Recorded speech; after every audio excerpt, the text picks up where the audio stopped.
O FMI, Fundo Monetário Internacional, vem reduzindo ao longo do ano a expectativa para o crescimento econômico do Brasil em 2015. De acordo com o fundo, a última previsão é de que a economia brasileira deixe de crescer cerca de 1,5%. O significado na prática de toda esta previsão, a gente vai debater agora com o economista Edi Santos Amorim, no quadro Momento da Economia do Jornal da Manhã desta sexta. Bom dia, obrigado pela presença. Bom dia, é um prazer. Explique para a gente, no ano passado, 2014, qual que era a previsão para 2015 sobre o Brasil? Haveria crescimento ou não? A previsão para 2015 era você crescer aí algo em torno de 0,5% a 0,67%, crescimento positivo.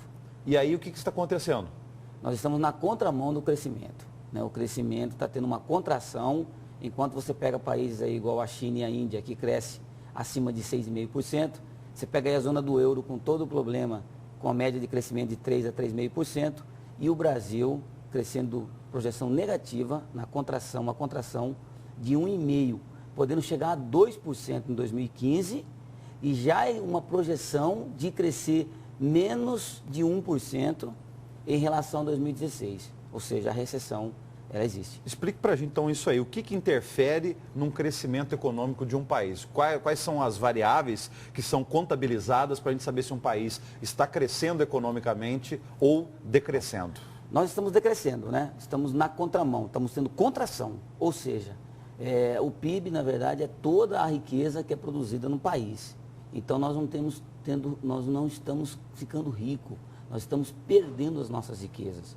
Em vez de crescer, nós estamos tendo decréscimo na economia. Quando fala que nós estamos perdendo riqueza, não estamos produzindo PIB, é quem? É o país, é a sociedade brasileira ou os órgãos públicos, o governo, principalmente o governo federal? É a sociedade, de modo geral. Você pega, por exemplo, as indústrias, está em queda acumulada de janeiro a junho, algo em torno de 8%, indústria.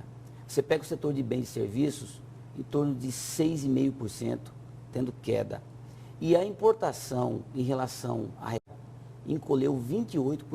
E quais as causas para isso?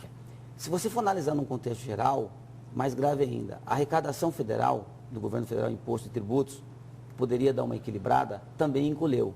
Ou seja, de janeiro a junho, o governo federal deixou de arrecadar menos 2,87%, o que significa que teve uma arrecadação de 601 bilhões, né? Só que teve uma retração em relação ao ano passado de 2,87%.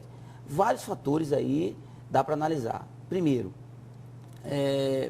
medidas erradas adotadas pelo governo federal. Medidas econômicas. Econômicas. Exemplifique para a gente. Medidas econômicas. Por exemplo, o governo estuda pacote de ajuste fiscal, né? O que ele alega hoje é que, com muita desoneração que o país teve, acabou prejudicando na arrecadação. E isso influencia diretamente no resultado. Mas, por outro lado, você vê que nenhum setor produtivo está crescendo. Haja visto que medidas adotadas ainda não foram assertivas, né? E aí o governo ainda tem um descontrole do gasto público, ou seja, gasta muito. A projeção é que já está gastando mais do que se arrecada. Isso é uma realidade, né? Com isso, falta investimento para vários setores da economia. Aí o governo estuda a possibilidade de trazer recurso, né? Trazer dinheiro novo para a economia. E uma das fontes do governo agora que está sendo estudada é a questão de fazer privatização ou concessão. Principalmente agora, ele já autorizou a equipe dele tratar a questão do transporte, a questão da infraestrutura para o transporte e também para o setor de aeroportos.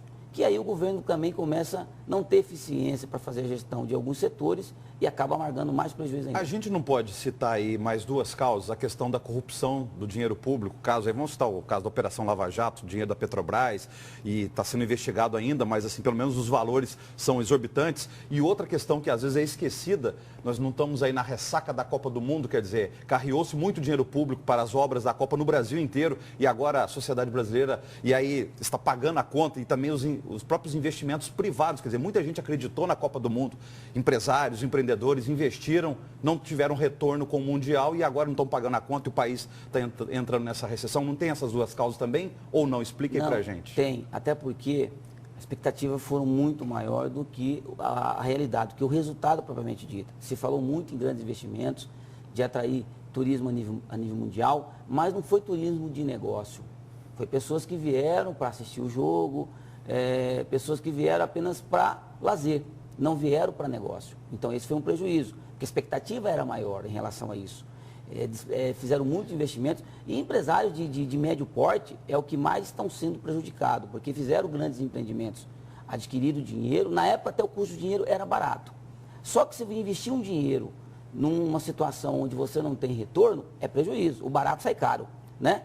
E uma outra situação que você falou também tem tudo a ver, é verdade. O país criou muita expectativa de uma coisa que não aconteceu, né? E outra coisa, o custo da corrupção é muito alto. Quem que financia a corrupção? O governo federal está tendo que financiar o rumo que ficou para trás em relação à Petro.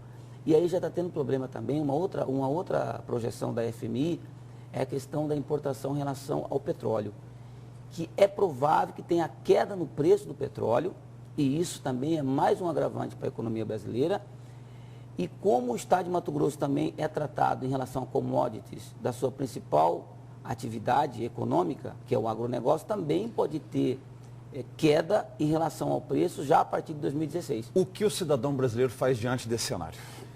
Hoje não está uma situação muito fácil. Primeiro, se tratando de setor público, por exemplo, o governo estuda alternativas para poder atrair investimentos.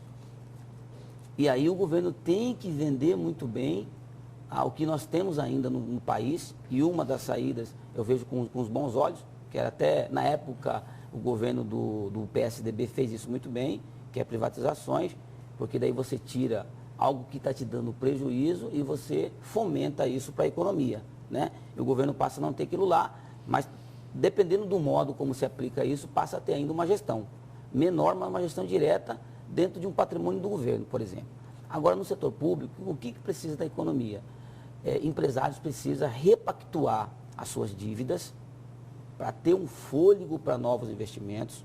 O governo precisa ofertar dinheiro para a economia a um custo menor, e hoje a gente não vê essa possibilidade por conta da Selic, que está muito alto no mercado brasileiro. Criar alternativas para atrair os novos investidores, o pequeno empreendedor como uma atividade reconhecida, atraindo aí investimentos, capacitando, dando oportunidade para que essa atividade também venha ajudar a economia a crescer. E o governo tem que parar de jogar o dinheiro fora, né? Porque por mais que a arrecadação encolheu 2,87, ainda se gasta muito. Gasta muito de uma forma descontrolada. Haja visto que você pega aí mais de 35 mil servidores do governo federal, haja visto que é cargo político. E aí você pega essa massa e coloca no papel quantos bilhões de reais é jogado fora anualmente por conta dessa situação. Obrigado. E aí todos os estados também têm que começar a fazer essa repactuação de dívidas para poder ter fôlego para investimentos. Até a próxima. Eu que agradeço.